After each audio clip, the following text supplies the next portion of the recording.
देखो एक बात याद आ गई, भगवान श्री कृष्ण ने दुर्योधन से कहा कि पांडव संतोषी हैं, 5 गांव दे दो। दुर्योधन ने कहा सूची अग्रम नैव दास्यामि बिना युद्धेन केशव, सुई की नोक के बराबर जमीन भी बिना युद्ध के नहीं दूंगा। भगवान श्री कृष्ण ने कहा यह धर्म है। दुर्योधन बोला मैं कब कहता हूं कि यह धर्म है, मैं तो कह रहा हूं अधर्म है। तो जानकर अधर्म क्यों कर रहे हो? का विडंबना यही है, जानामि धर्मम नचमे प्रवृत्ति और जानामि अधर्मम नचमे निवृत्ति। केनापि देवेन हृदय स्थितेन यथा नियुक्तोस्मि तथा करोमि। मैं जानता हूं कि धर्म क्या है पर उसमें मेरी प्रवृत्ति नहीं है, और मैं जानता हूं कि अधर्म क्या है उससे मेरी निवृत्ति नहीं है। कोई ऐसी जबरदस्त ताकत मन में बैठी हुई है, जैसा नियोजित करती है मैं वैसा करने के लिए विवश हो जाता हूं। अच्छा, दुर्योधन ने जो बात कही है वो हम सबके लिए प्रेरणादायी है। कौन नहीं जानता कि ये काम गलत है, फिर करता क्यों है? विवश है, किससे विवश है? दुर्योधन को भगवान श्री कृष्ण ने उत्तर नहीं दिया, अर्जुन को उत्तर दिया गीता में, और यही कहा कि प्रत्येक प्राणी अपनी प्रकृति से परवश होकर कर्म करता, विवश है। प्रकृति माने स्वभाव, हम अपने स्वभाव से मजबूर हैं। समझ तो ठीक है, समझाने वाले भी ठीक हैं, समझने वाले भी ठीक हैं, समस्या स्वभाव की है। तो ये स्वभाव बदले कैसे? अपने यहां 2 शब्द हैं, एक है शिक्षा और एक है दीक्षा। एक है शिक्षा और एक है दीक्षा। शिक्षा चेतन मन पर काम करती है और दीक्षा अवचेतन मन पर काम करती है।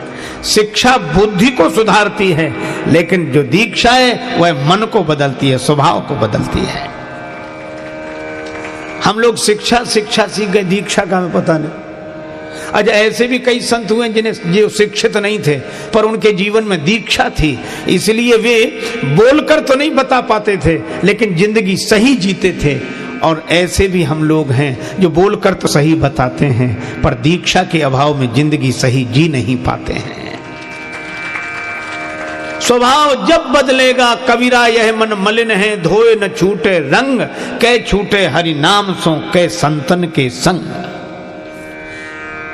अच्छा, एक बात आप सोचो, एक सज्जन हमसे कह रहे थे कि रावण के सचमुच 10 सिर थे क्या? रावण के 10 सिर थे?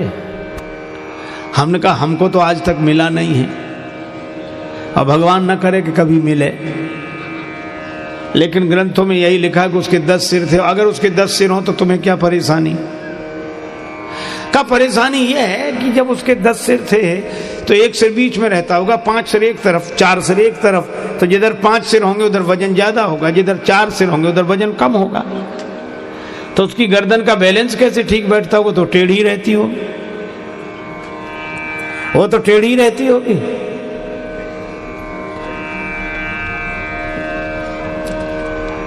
अच्छा चलो, गर्दन को जैसे तैसे वो टेढ़ी रखकर गुजर कर ले, लेकिन रात को जब सोता होगा तो करवट कैसे बदलता होगा?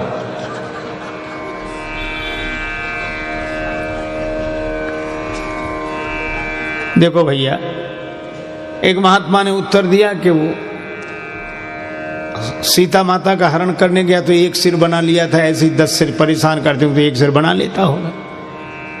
पर तुलसीदास जी क्या कहना चाहते कि रावण को ज्ञान तो है लेकिन उसका ज्ञान गया कहां?